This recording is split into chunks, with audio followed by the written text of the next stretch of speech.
In this tutorial, I'll show you step by step how to create this seamlessly looping neon lines background without any third-party plugins inside of After Effects. Let's jump into it. Let's click on the new composition icon. I'm going to name this one Render 1920, click OK, and let's create another composition. For this one, I'll name it Line and also click OK. Then select the pen tool, make sure it doesn't have fill, and stroke is set to a solid color of 70 pixels should be fine, and create a straight line like that. Hold shift so you get the perfectly straight line. Then open up the Align tab and align your line in the center. Now let's rename the shape layer to Line just to stay organized. Then open up the properties, go to Content, Shape 1, Stroke 1, and set Line Cap to Round Cap. That'll make the line edges rounded. We've created the line for our particle, so now we can go back to the render comp and drag the line composition here and hide it. We don't need to actually see it. Then right click, new solid, and let's name this one particles. The color doesn't matter, click OK.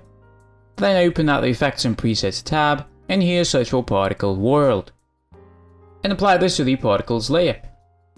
Let's start by adjusting producer values. Open up the producer drop down, and for the radius Y, set it really high. So I'm going to set mine to 1 exactly, and then set radius X to 0. We don't want it to be white, and radius Z could be 0.3. Then hover your cursor over the center point, click and drag the particles producer to the left off screen. Now let's adjust the particle settings. So click the drop down for particle. Set particle type to texture square. That allows us to apply our custom texture. Then click the texture drop down, and here texture layer, select it and set it to line, and also where it says source, select that to effect and masks. Here you also get to change the size, so birth size and depth size. I'm going to set mine to 2. Feel free to choose your own size for your textures. And also set max opacity all the way to 100. And size variation also all the way to 100. So if we scroll through our timeline, you'll see that particles appear, but they are falling down. And we're going to fix that by going to Physics tab. So click the drop down, set animation to direction axis. That's the one we're going for. Set velocity to 0.5 so the particles don't move as quickly. Also set gravity to 0 so our particles don't fall, so they continue going straight. Set extra to 0 as well. You'll see that the particles disappear far too quickly, so we're going to fix that by increasing the longevity. So I'm going to set mine to 3.3, that should be fine.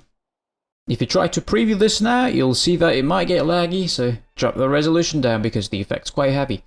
And let's decrease the number of particles here, so I'm going to set birth rate to 0.5, so we don't get as many particles.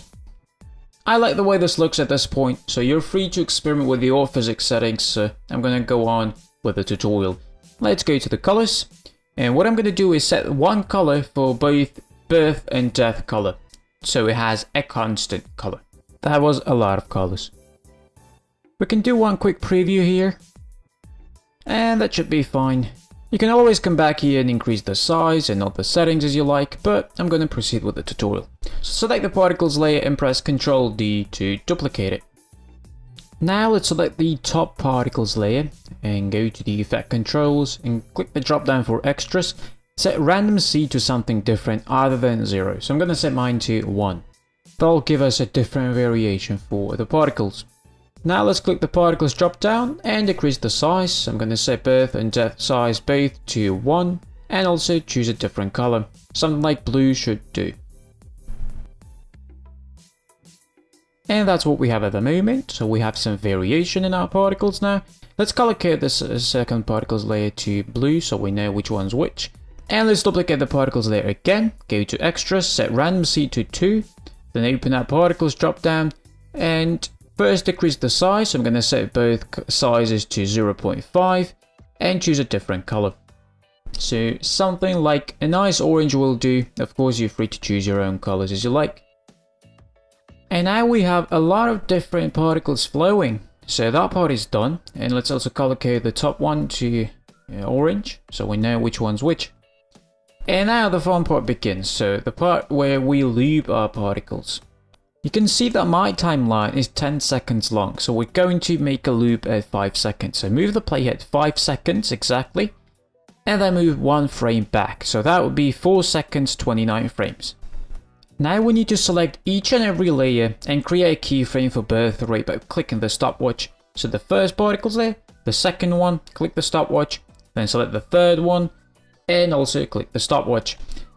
Then click away and press U on your keyboard to bring out the keyframes. Move 1 frame forward to 5 seconds exactly, and set all birth rate values to 0. You can also press B on your keyboard to bring out the composition start point to 5 seconds, because you don't need anything on the left side of that. Now make sure you're not selecting anything and press U again to hide those keyframes. Then select all particle layers on the timeline and press Ctrl D to duplicate them, and then drag them up and place them on top. Keep all of them selected and drag them to the right, but make sure you're grabbing the actual layers, not the endpoints though. And place them at 5 seconds, so exactly at the blue marker. And if you preview this now, you'll see that this is a perfect loop now. So once again, I'm starting from the end, and yeah, it starts over without you even noticing, so that is the perfect loop. And since we've created a seamless loop, we can select all of the layers here, right click, pre-compose, and let's call this animation. I'm going to create a background by right clicking, new solid. I'm going to name this one BG for background, and then place it under the animation layer. Go to effects and presets and search for gradient ramp. It'll be under generate, apply this to the BG layer. And here you're free to choose your own colors, you don't have to follow me exactly. So for the first color, I'm going to choose a dark red. For the end color, a dark blue. You can quickly swap the colors if you want to, and set ramp scatter to 300 to avoid any color bandings. Now let's select the animation layer on the timeline and press R for rotation. Set the rotation value to -45 degrees, so the particles flow from the bottom left to the top right corner. Keep the layer selected and then press S to bring out the scale properties and increase the scale until we fill out the composition. So 198 should be fine. Now our particles flow at a nice angle, therefore making the animation less flat and a bit more interesting. So the next step would be to add glow. So go to Effects and Presets tab, search for glow, it'll be under Stylize. Apply this to the animation layer, and straight away you can see the glow effect take place. We'll need to slightly adjust the glow value, so go to Effect Controls and set glow radius to 20 and glow intensity to 0.6. Then select the glow and press Ctrl D to duplicate the glow, and for the second glow, set glow radius high to 300 and drop down glow intensity to 0.5. Glow effect really gives more life to our lines and therefore again making the animation more interesting. So the one thing I don't like about this is that the lines appear from the corners, but there's no clear separation, so they're constantly visible. So the way I like to fix this is with a mask and a mask feather. So select the animation layer, then select the pen tool and create a simple mask on the edges. So you just follow along and do exactly as I do. So we're going to use the mask to cover 2 corners, so the left and the right corners. So just create the same shape as I do here. Then select the animation, press F on your keyboard to bring out the mask feather and really increase the value. I'm going to set mine to 200. And this should give the animation a more organic feel. And if 200 is too much, you can always drop this down to say 100, maybe that'll be even better. And now we have a faded separation from where the particles appear and where they disappear.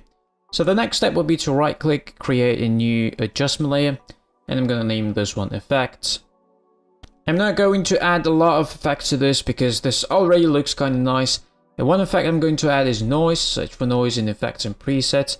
Regular noise, add this to the effects adjustment layer, set the noise amount to 4% and then check use color noise.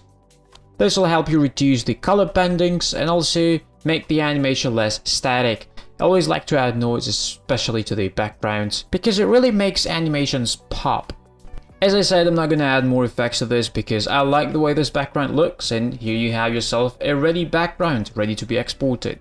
Thank you for watching, I'll see you in the next video.